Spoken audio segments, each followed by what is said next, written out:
ہو چکا ہوگا۔ اصل بات یہ ہے کہ یہ تو ہے اللہ تعالیٰ کا فیصلہ، شدنی امر ہے، واللہ غالب علی امرہ،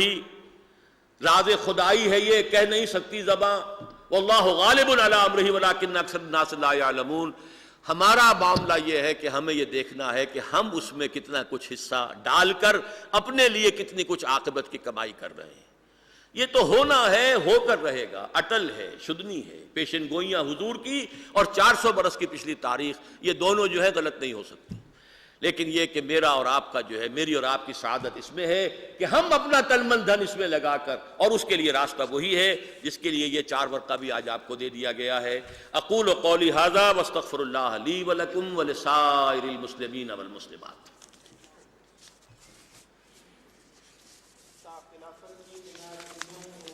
اب ہم اپنے پروگرام کے دوسرے حصے کی طرف آتے ہیں،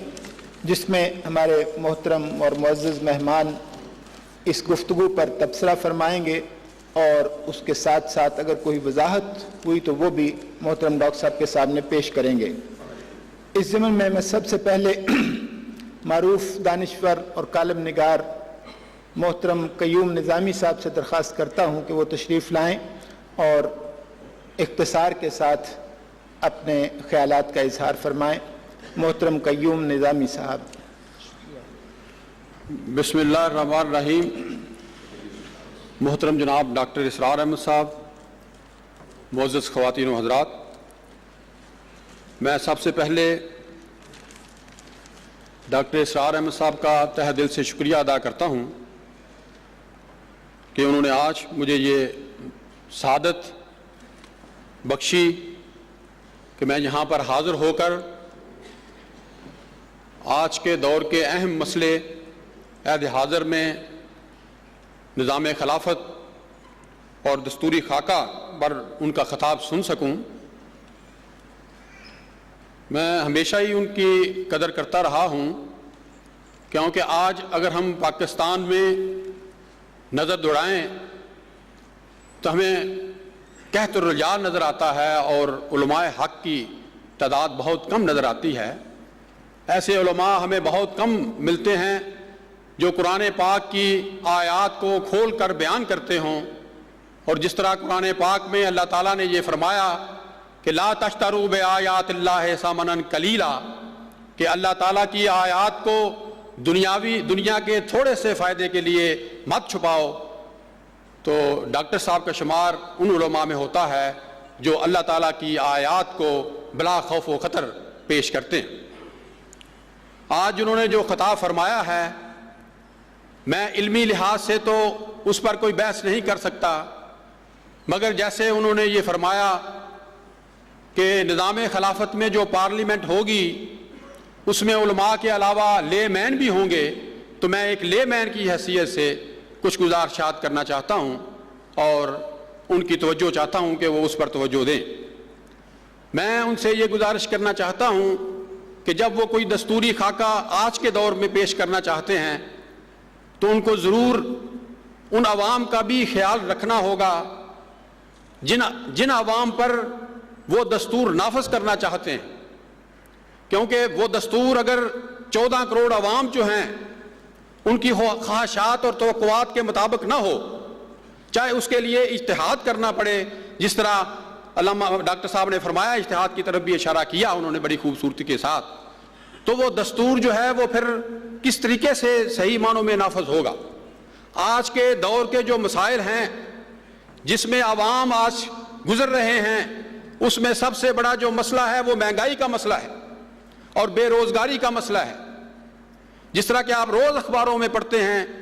کہ غریب لوگ جو بیچارے وہ روٹی کے لیے ترستے ہیں، اور خودکشیاں جو آج کے دور میں ہو رہی ہیں، پاکستان کے کسی دور میں اتنی خودکشیاں نہیں ہوئیں جتنی آج وہ ہو رہی ہیں، بھوک کی وجہ سے اور مہنگائی کی وجہ سے، بے روزگاری کی وجہ سے۔ تو میں سمجھتا ہوں کہ ہمیں عوام کو اعتماد میں لینا ہوگا، اگر ہم اپنا پیغام جو ہے وہ آگے لے کے جانا چاہتے ہیں، اگر ہم 14 کروڑ عوام کی توجہ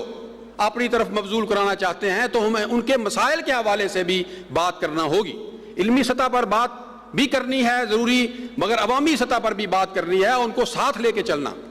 تو اس کی طرف بھی میں ان سے گزارش کروں گا کہ کیا جو نظام خلافت میں دستور ہوگا وہ بے روزگاری الاؤنس دے گا، وہ یہ انشور کرے گا کہ اگر کسی کے پاس روزگار نہیں ہے تو حکومت جو ہے وہ اس کو بے روزگاری الاؤنس اس وقت تک دے جب تک حکومت اس کو روزگار نہیں دیتی، تاکہ وہ اپنے بچوں کا پیٹ پال سکے، اپنا پیٹ پال سکے اور زندہ رہنے کا حق اس کو مل سکے۔ اسی طرح آج آپ دیکھتے ہیں کہ کرپشن جو ہے وہ سب سے بڑا قومی مسئلہ بن چکا ہے۔ تو میں سمجھتا ہوں نظام خلافت کا جو دستور ہے اس کی توجہ اس مسئلے کی طرف بھی ہونی چاہیے۔ یہ کوئی خدا کا قانون نہیں ہے کہ چند لوگ جو ہیں وہ پاکستان کے وسائل کو لوٹ کے کھا جائیں اور غریب مزدور کسان اور دوسرے جو لوگ ہیں وہ بھوک سے مر جائیں۔ یہ کوئی قانون قدرت نہیں ہے۔ ہمیں اس طرف بھی توجہ دینی چاہیے کہ اس کرپشن کو جو ایک ایسا کینسر بن چکی ہے آج ہمارے معاشرے میں، کہ اس کو جو دستور ہے نظام خلافت کا وہ کس طرح حل کرے گا۔ اس طرح میں یہ ایک اور فرقہ واریت کا مسئلہ بھی ہے جو ہمارے پاس اس وقت موجود ہے۔ یہ دستور میں وہ کون سے طریقے اختیار کیے جائیں گے تاکہ ایک امت وجود میں آئے، ایک قوم وجود میں آئے۔ اسی طرح عدلیہ کی انہوں نے بات کی ڈاکٹر صاحب نے،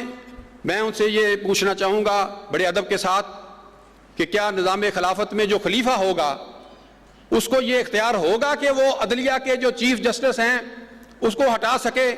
یا اسی طرح اگر چیف جسٹس کوئی یہ سمجھتا ہے کہ یہ خلیفہ جو ہے یہ کوئی اسلام اور قرآن اور سیرت سنت کی خلاف ورزی کر رہا ہے تو کیا اس کو یہ اختیار ہوگا کہ وہ اس کو ہٹا دے، کہ یا اس کے لیے دوبارہ عوام میں جانا پڑے گا۔ صوبائی خود مختاری کا مسئلہ ہے اس وقت، آپ پتہ ہے آپ کو یہ بہت اہم شکل اختیار کر گیا ہے۔ چھوٹے صوبے جو ہیں وہ بڑے صوبے کے خلاف کھڑے ہو گئے، تو یہ دستور جو ہوگا وہ یہ صوبائی خود مختاری کا جو مسئلہ ہے وہ اس کو کس طریقے سے حل کر سکے۔ تو یہ چیزیں ایسی ہیں جن کی طرف میں گزارش کروں گا بڑے احترام کے ساتھ ادب کے ساتھ ڈاکٹر صاحب سے کہ براہ کرم وہ اس طرف بھی توجہ دیں، کیونکہ یہ چیزیں ایسی ہیں جو ہمارے پاکستان کے مختلف صوبوں، مختلف طبقوں اور غریب عوام سے ان کا تعلق ہے، تو اس طرف بھی وہ ضرور توجہ دیں اور اس کے لیے بھی وہ وقت نکالیں۔ بڑی مہربانی، بہت شکریہ۔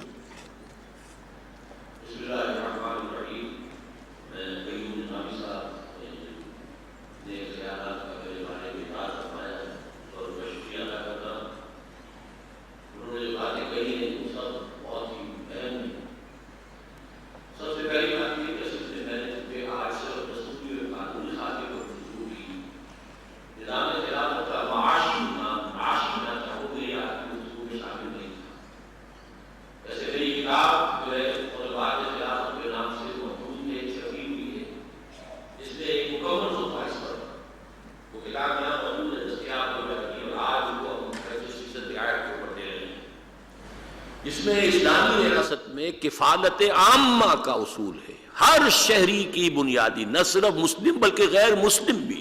ذمی کی بھی بنیادی تمام ضروریات کی کفالت ریاست خلافت کے ذمے۔ حضرت عمر کے اس قول کے مطابق کہ اگر کوئی کتا بھی بھوکا مر گیا دجلہ و فرات کے کنارے تو عمر جو ہے ذمہ دار ہوگا۔ ہمارے فقہا کا اس پر تقریباً اجماع ہے کہ اگر جو بھی محتاج اور جو غرباء ہیں ان کے تقاضے صرف زکوٰۃ کے ذریعے سے پورے نہ ہو سکتے ہوں تو اغنیاء کے مال میں سے جبراً بھی زکوٰۃ سے زیادہ لیا جا سکتا ہے۔ یہ اپنی جگہ پر ایک نظام ہے، لیکن اس کے اوپر گفتگو کا اصل میں آج موقع نہیں تھا۔ میری کتاب میں اس پر پوری گفتگو موجود ہے۔ میں نے چونکہ امریکن کانسٹیٹیوشن کی بات کی تھی تو اس میں چونکہ امپیچمنٹ کا ایک ادارہ موجود ہے اور اتنا اسٹرانگ ہے، آپ کو یاد ہے کہ وہ صدر نکسن کا ذرا سا ابھی یہ چرچا شروع ہوا تھا امپیچمنٹ کا کہ وہ استعفیٰ دے کر بھاگ گیا تھا۔ اب کیا ہونا ہے اس کا صدر کلنٹن کا وہ ہم نہیں کہہ سکتے، لیکن یہ کہ یہ ادارہ ہمیں لازماً قائم کرنا ہوگا۔ امپیچمنٹ اگر اختیارات کا ارتکاز کہیں ہو تو اتنا ہی ادارہ جو ہے چیکس اینڈ بیلنسز کا بھی جو ہے قائم ہونا چاہیے۔ ان ساری تفاصیل میں جانے کا یہ موقع نہیں تھا، جیسا کہ میں نے عرض کیا تھا کہ میں نے تو یہ ایک موقف اختیار کیا ہے کہ سوشل ایولیوشن کم سے کم پولیٹیکل اینڈ کانسٹیٹیوشنل اعتبار سے اس ایولیوشن پر اس کے ٹاپ پر اس وقت امریکن سوسائٹی ہے، لہذا اس کے دستور کو ہمارے لیے تو یہ کہ الحکمت ضالۃ المؤمن هو احق بها حیث وجدها، حکمت جو ہے وہ مومن کے گمشدہ متاع کے مانند ہے، جہاں سے بھی ملے وہ زیادہ حقدار ہے کہ اس کو حاصل کر لے۔ اس میں ہمیں 3 اصول شامل کرنے